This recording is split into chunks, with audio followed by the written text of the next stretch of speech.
அனைவருக்கும் தெரியும்படி இந்த ஒரு பொருளை வைத்தால் போதும். வீட்டிற்குள் எதிர்மறை சக்தி நுழையவே முடியாது. தினமும் நிலை வாசல் படியை கடந்துதான் நாம் வீட்டிலிருந்து வெளியே செல்ல வேண்டும். அப்போது உங்கள் குலதெய்வத்தையும் மகாலட்சுமியையும் நினைத்து கொண்டால் அந்த நாள் சுபதினமாக இருக்கும். நிலைவாசல் படியில் மாவிலை, அருகம்புல், வேப்ப இலை, அரச இலை இவற்றில் ஏதேனும் ஒன்றை கயிற்றில் கட்டி தொங்கவிடலாம். இந்த இலைகள் எதிர்மறை சக்தியை வீட்டில் அனுமதிக்காது.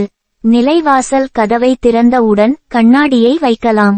இந்த கண்ணாடியை தினமும் சுத்தம் செய்து பராமரிக்க வேண்டும்.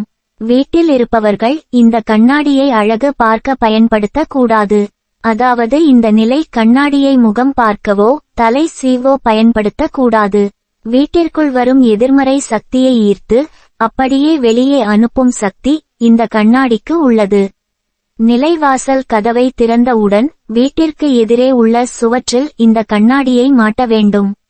மேலும் வீட்டில் நுழைபவர்களின் முகம் அந்த கண்ணாடியில் பிரதிபலிக்கும் வகையில் இருக்க வேண்டும்.